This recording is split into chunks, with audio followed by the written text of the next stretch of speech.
Humanity is in a lot of trouble right now, a lot of trouble, and the main cause of that trouble in many ways is confusion. So what we're going to do today very quickly is give ourselves some very quick and easy tools to help us see through that confusion. So the main confusion is that we've forgotten what we are, and by that I not only mean we've forgotten that we are spiritual beings, though there is some of that in what I'm about to say, but it's even more fundamental than that. Like, if you're watching me right now, I will presume that you are a human being, like Homo sapiens. I will presume that you are human. If you're not, if you're from another planet, I'm so glad you're here. It's so cool. Like, you tell me in the comment if you're from another planet and how it works for you. But I suspect it's much the same. So let's presume you're human. Well, you're in this world of phenomenon. You're on a planet, like planet Earth, in the solar system, and we have a sun and galaxies and all these things, okay? So we're on a planet, there's oxygen, okay, etc. Where am I going with this? Well, you're in matter, and you need to interact with matter. And you have a body, and that body wants to survive, okay? You have life. You're experiencing life, something which we don't know what it is. We don't know what life is. We observe it, but we don't know what it is. Like, I don't know it. But you have this life quality which makes you, able to hear me and be conscious of what I'm saying. But how are you being conscious of what I'm saying? So that's where the confusion comes in, okay?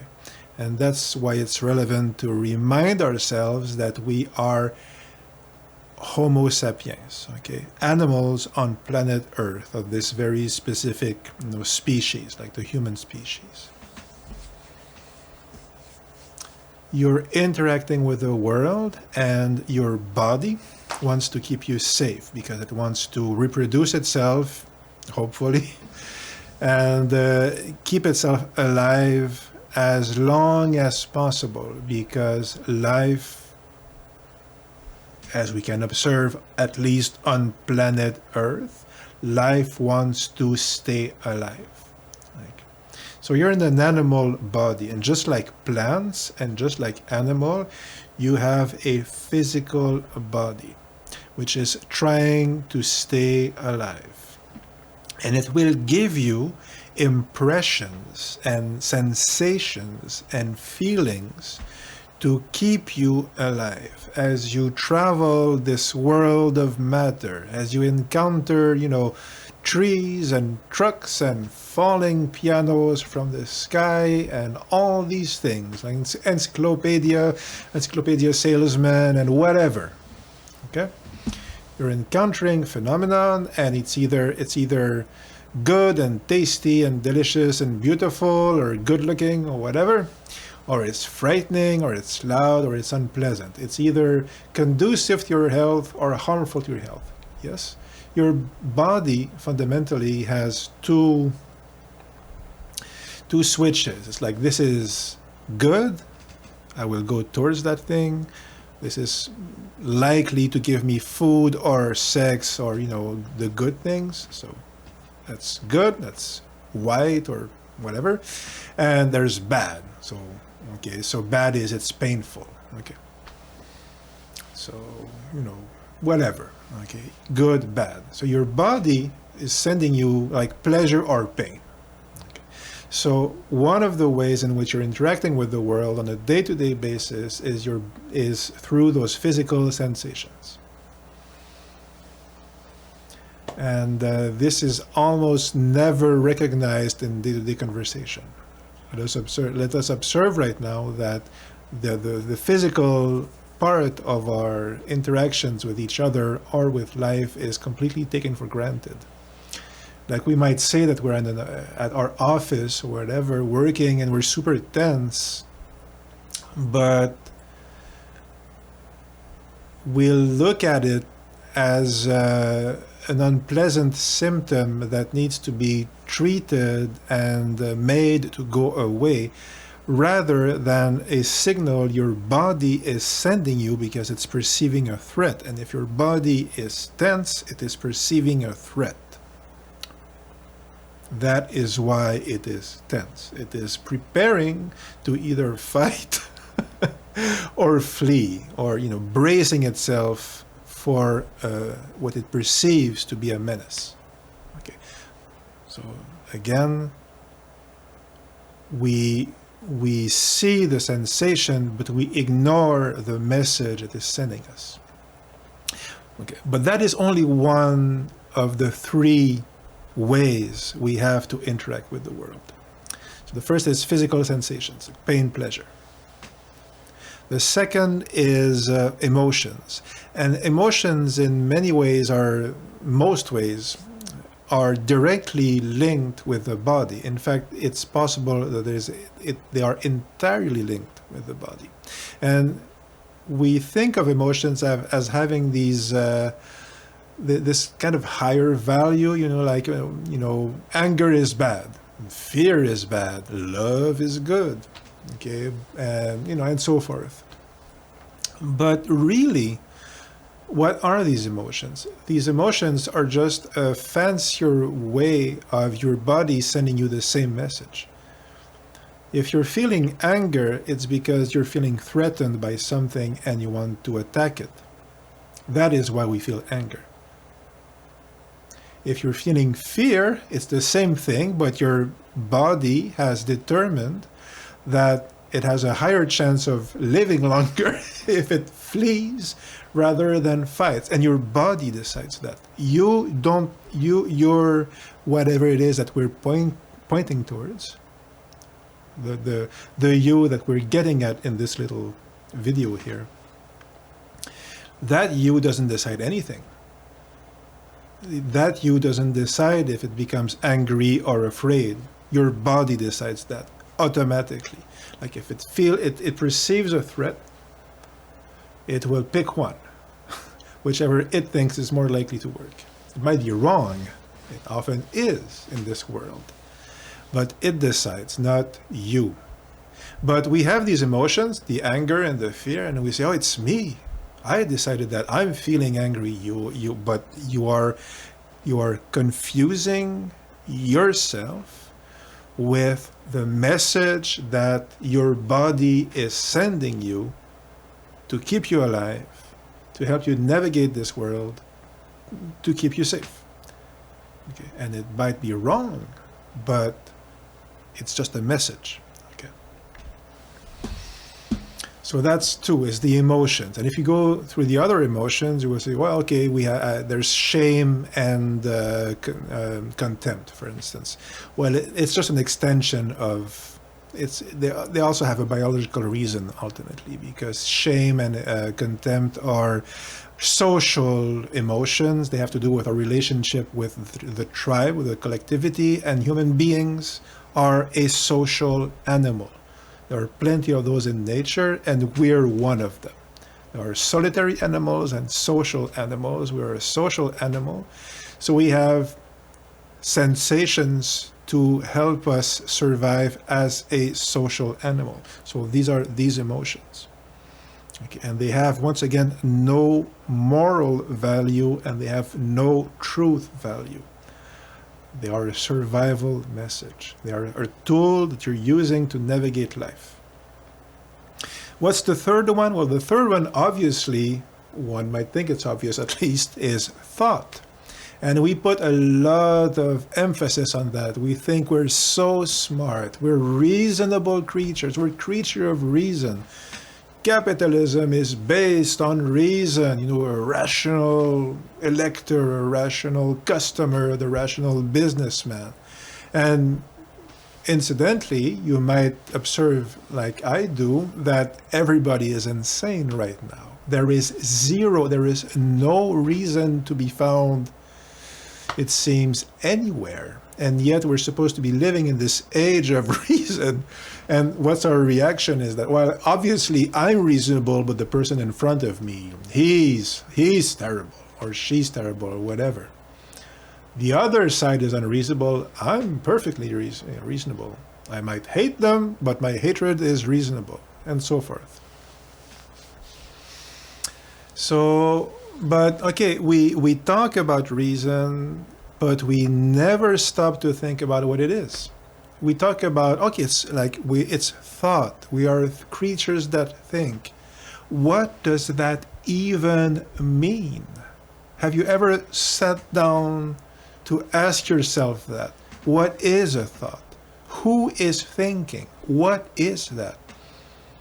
When you go down to sleep and, thoughts, words and images and so forth pass through your imagination, what part of thought, of a sentence, what part of that, what word, what image, what part of the imaginal content, what part of that is a thought? Is it all the same? Okay? Or when you're dreaming, what is that? Like rational thinking? Is that, But okay, let's even for and straight away we can see that, okay, we think we're reasonable, but we have these things like dreams and imagination, and once again, we don't know what they are. We take them for granted, and not only do we take them for granted, but we confuse all of them. If it's in my head, well, it's thinking, and if it's thinking, it must be reason. Is that reasonable? No? And, like philosophers like Heidegger, for instance, he has this very famous essay, what is called Thinking, and the like people who have spent their entire lives philosophizing and thinking and studying, deeply studying thought as an activity, they don't know for sure what thinking is or what philosophy is or any of these things.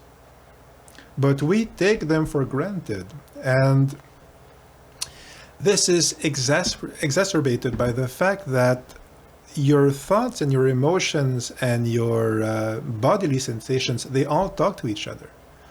And in terms of your ways of interacting with the world, that's what you have. You have a physical body, you have emotions, and you have thoughts. And ultimately, like the reason, like the mental apparatus, its main function is taking the data you see, like the sensory input, and further classifying that into safe and unsafe. It puts experiences into boxes, basically. Okay, and that's the short version. And you will see very frequently that, if you start asking questions and you get into the mental mood, it has a certain feeling, a certain flavor when you start thinking. Well, you never reach a conclusion, really. There is never a definite final answer that can come from a mental process. Okay. Ultimately, thought processes can only end in silence, like Wittgenstein famously talked about, or continue endlessly in additional ideas that always pop up and come up. Okay, so why am I talking about this? Because thought, once again, is just a further way of interacting with the world, and we can recognize it by the way that it behaves. And it behaves as a machine, if you like, a mechanism that classifies things, and it never stops. So it can certainly not arrive at a definite truth. And furthermore, and this is the main confusion, and this is kind of one of my, I'm getting at my main point here. Well, if you look at the so-called rational people, like anti-religious people, like the famous YouTube or TV personalities who have made a career out of being anti-religious. And I am anti-religious. I think religion is a bad thing. I'm sorry if you like yours, that's fine, but I think all religions are fundamentally toxic, okay? But this is why. This is because the religion is reliant on that very same confusion which we are trying to get out of in this video, okay? Which is mainly you are interacting with the world and you have your physical body and your emotional body and your mental body, which is trying to categorize the phenomena and so forth. But these are all ways of giving you feedback and information. But it is not you, it is your tools. It is what gives you access and an interface to interact with the world. Okay, it is the connection, your emotions and your thoughts and your body, physical body. They are ways of, interacting with whatever this world is. But what is it that is experiencing that interaction? Well, it's consciousness. It's the short version. You're observing your thoughts. You're thinking your thoughts, and you're experiencing your physical sensations on your emotions or your emotions. And as I was saying, they all talk to each other. Like if you have a physical sensation, very often we're not aware of it, okay, because we're very out of our bodies quite frequently. And so we might actually be very tense but not be aware of it. This is very, very common. And we might be very tense because we're actually very angry, okay? And we're very angry because we're feeling a lot of stress, because the office, the boss, finances, whatever. And these are all, like the boss would be, well, there's another Homo sapiens, there's another human animal who is potentially threatening, he's exerting dominance, all these things. Well, your body is reacting like it would in nature, yes? It's reacting in a dangerous environment, for instance. But you're getting physical sensations and emotions which are a reaction to that, but we're also rationalizing them. We're telling ourselves, oh, I shouldn't feel that, or that boss is so and so, and we're inventing stories or projections and all these million things.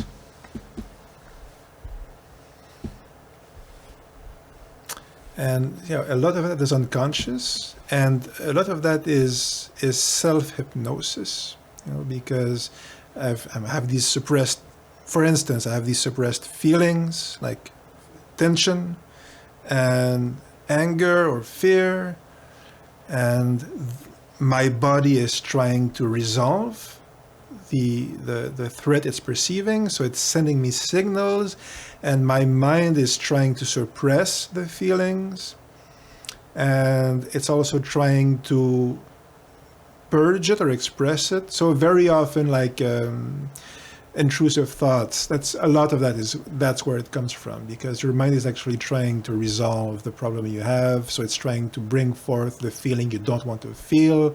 So it doesn't mean anything about you as a person. It's just it's trying to help you, basically. But Yeah, but we're spending a lot of energy not feeling these things or trapped in the endless flow of thoughts in our minds. But what are we failing to see is that those are all just signals and feelings and sensations, but they are neither the core of the experience of the outside world with which I'm interacting. They are not the thing I'm perceiving. They're just my interaction with my perception of it. So all these feelings and thoughts, they're not the thing outside, but they're not me either.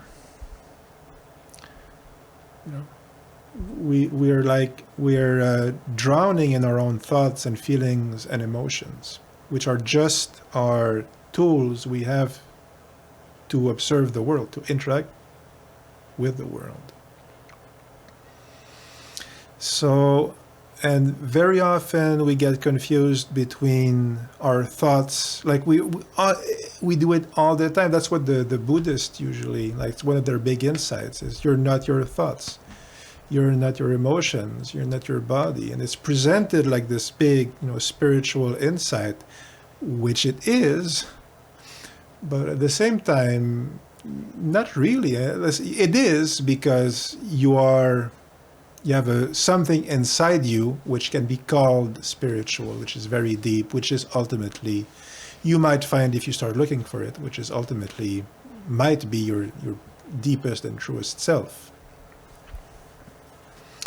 But you will never know until you look for it, and you will never think to look for it inside you until you realize that you've hypnotize yourself with these stories and these these habitual feelings. Essentially, it's like we're doom scrolling with our own consciousness.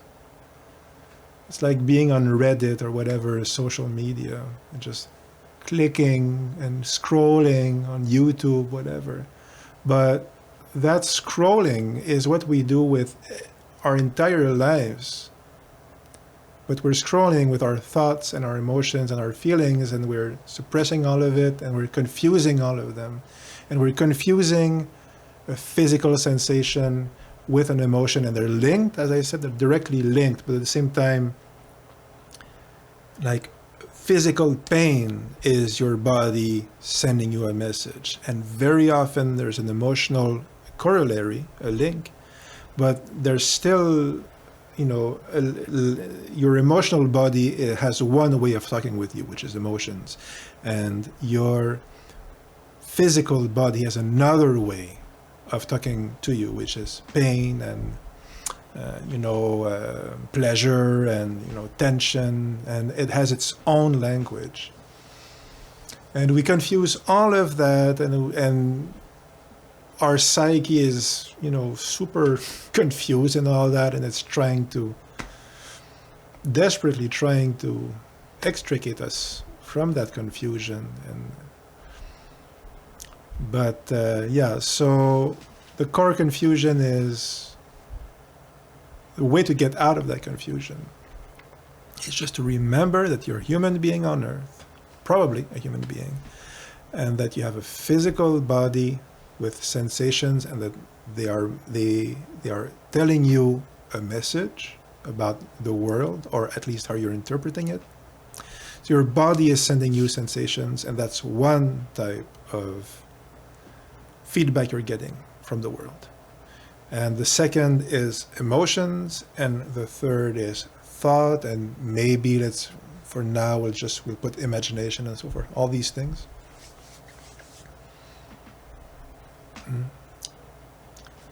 But actually imagination, probably something else, but that's a topic for another day. But you have thoughts, you have emotions, and you have your physical sensations. And these are your vehicles. These are your bodies. And we greatly benefit from learning to recognize which one of us is actually sending us a message at a given time. And as we're doing that, we learn to remember what we've always known, which is that We are none of these things. These are our bodies, and they give us marvelous insights and tools, and they're marvelous, and they're our friends, even if they send us unpleasant sensations. They're our bodies, and we should be grateful to them. But they are not us. We are the ones experiencing life through those bodies. So the consciousness that is experiencing life.